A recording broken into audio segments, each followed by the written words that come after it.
What is up, my fellow knowledge seekers? Checking in for something meta. Gonna talk. I'm gonna make a video about making videos. Now, I'm no expert. As you can see, this is kind of uneven. It's not perfect. My hair's not perfect, but life isn't perfect. One thing that's funny is with the rise of AI, getting all these perfectly crafted outreach cadences. I'm in sales, so I'm gonna talk salesy to you. There's outreach cadences like we're gonna call on day 1, 3, 5, and 7, emails on day 2, 4, 6, and 8. And that is the perfect way to get their attention, to get through the masses. Well, if everyone's doing that, then that's not going to get through the masses. So we've got a great writer in both English and Spanish. I have tremendous spelling in both languages. I am great at mental math, and these things can all be done by computers. So they're not helpful anymore. But a computer can't do this. A computer can't move its hand in fun ways. A computer can't engage, interact, talk about how I'm married and maybe you're married and we have kids and being a parent is tough. How I post on LinkedIn all the time. And, one of the reasons I want to make this post is for two reasons. On LinkedIn, I've been seeing that people say, video content creation is tough. You guys got to bite the bullet and go do it. Well, I've realized one, I haven't put out enough videos on LinkedIn. This is my 65th video on YouTube. So over the past 3 years, 20-ish per year. That's not a great rate, but I'm doing it. Every 15 days or so. I'm doing it every 18 days to be exact. Math. Um, but that's not awful, but it's not getting me a great ROI. So I haven't gotten a ton of followers on my YouTube, and when I have done videos on LinkedIn, they haven't fared as well. What's fared really well is cute selfies with my wife and my kid. And the point of LinkedIn, of course, I hopped on there to get a job, and then when I had a job, I used it to sell and reach other people, and then also have gone from a job that I kind of liked to a job that I didn't like to now a job that I really like. And I was still approaching LinkedIn the same way when I had a job I didn't like and I kind of liked. And I just realized, so before, my job was to get as many eyeballs and followers and connections so they could help connect me with a better job. Well, since I like my job now, my job isn't just to get a bunch of vapid follower counts so that I can reach out to someone to get me a better job. My job now is to actually be personable, build my brand, show who I am. So I get actual authentic connections and I actually am providing some sort of value. And as I said, if anyone can throw out chat GPT prompts and create perfect LinkedIn posts, which I'm sure many people are doing, me handwriting posts, not using Lavender, which is something that makes sure that your posts aren't too long and sound like a fourth grader could read it, which apparently is the way people read in nowadays tech society. So I'm not doing any of that. So I'm not fully optimized. So I'm not fully optimized. I'm probably getting lost in the sea of people with more followers, B, more time to create content because they don't have a child, or C, using AI tools. So I was like, you know what? I might as well hop on here now. So I wanted to get a few things clear. First of all, content creation, they say it's scary. One reason that makes it scary is it's, for me on LinkedIn, it is a work platform. And one of my two previous jobs actually did not like how much content I was creating. So I have lots of out there takes. I mean, you can see from the witchy type stuff my wife is into that obviously I share similar Aaron Rodgers type energy. And I am on board with all that kind of stuff. But I can't just go shouting from the rooftops that everyone should do all this kind of stuff because my company could not love that. So of course, I'm not going to do that. I'm not going to put on my banner that so and so, I believe in aliens or whatever.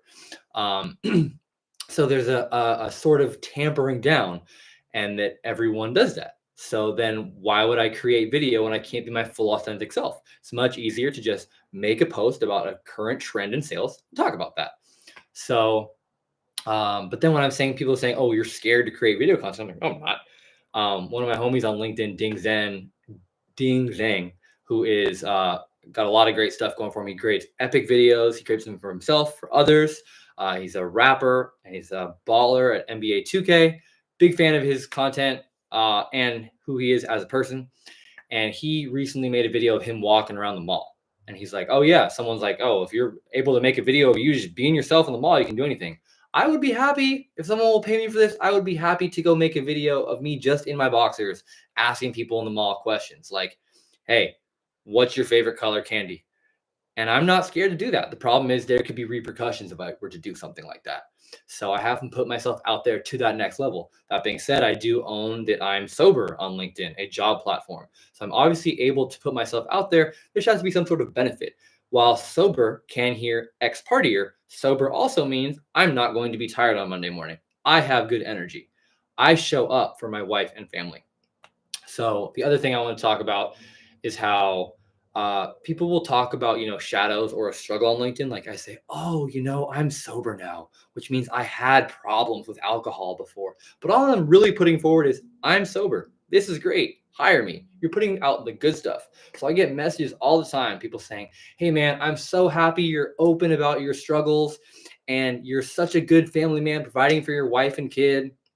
Don't get me wrong. I'm probably above average in all those elements. I'm, solid husband. I'm actually a really good father. I'm great with my kid. A lot of people snap at their kids. I've actually to this day not once snapped at my 17-month-old, and of course he's been annoying at times. But don't get me wrong. I'm not this perfect projection of a person that you see on social media. So I just wanted to come out and clarify some of those things. One, not scared. Play hard, have fun. I'm down. Let's go. Name a time and a place. But also that we're humans. And it is important to connect human to human more so than ever with the rise of AI. And another one of my buddies on LinkedIn, Benjamin, he's a great guy, great follow. He is the one shouting it from the rooftop, stuff I'm still too scared to say. He said that YouTube is going to be an important platform for sellers in the future. So I'm glad I'm getting the ball rolling now. Even though I may not have a huge high subscriber count, my views are getting up there in the thousands. And once one video starts doing a little better, it'll trickle down to all the others. And you'll see the 60 plus videos, like, oh, this guy's legit. So same with my LinkedIn. I look better than I really am on LinkedIn. And with the plethora of videos I've created on YouTube, I will look like I have more skills.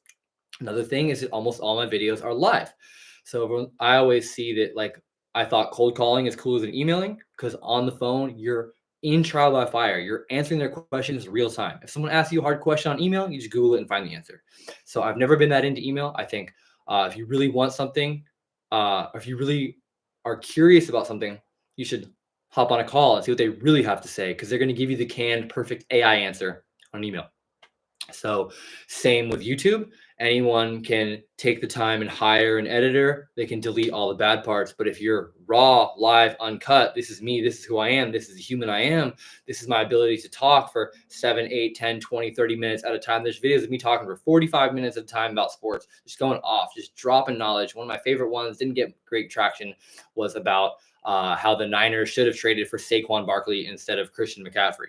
Sure, it's worked out great with Christian McCaffrey, but if Kyle Shanahan can turn anyone into 1,000+ yard rusher, what could he have done with the monster that is Saquon Barkley? They could have gotten him for much cheaper, used the pieces and the money for other things, potentially not have to trade Brandon Ayuk right now, which is what they're in the process of doing. So I love having these takes out there, showing that I am willing to just put myself out there. So here I am saying, not scared, happy to create content. And then I love the idea of, I'm not sure if sellers are going to be buying off YouTube, but I do know that no one nowadays wants to get a call. People prefer text, but text could be from a bot. So going forward, I do think voice notes and video messages are going to be the standard. Now on LinkedIn, you currently have to be connected to someone to send them a video message. And with email, it can go to like spam filters. But in the future, I believe some sort of platform, whether it be WhatsApp or whatever, or a new one, is going to take off, enabling video messaging to be the new standard. Because I would much rather see a 20-second video message from someone showing up, say, hey, I want to hop on a meeting with you, than a canned AI message, because that doesn't make me feel special as a prospect. But if someone takes time to send me a video message, that's going to make me feel great. So I do think it's important, as I said, to not be scared, to start getting out there, making videos, because video is the future. You see how this generation of kids, they're starting to watch YouTube at, my son's 17 months old. He watches Miss Rachel more than we would care to admit. We were really good about that up till 6 months. He like never sniffed YouTube, but then once he starts becoming more present, he sees us on our phones. I'm on the computer all day at work. He wants the computer. The only way to get him off of my work computer is to give him a fake computer, and that didn't work after a while. So then we have to give him the real deal. So these kids are growing up with tech. It's going to be a more and more tech savvy environment. So people are going to demand video. They're not going to be happy with seeing AI generated text. they're going to want video. So the sooner you get on this video trend, the better. So I hope some of this message resonated. I know it always tends to be a little ranty with me. It's part of the experience. Remember, robots are succinct and to the point. That's, if you think that's boring, then technically you think a perfectly notated rhythmic presentation is boring as well. So I'm a redhead. Both my parents are redheads. I keep it fiery. I keep it fun. Play hard. Have fun. Thanks for tuning in, you guys. See you next time.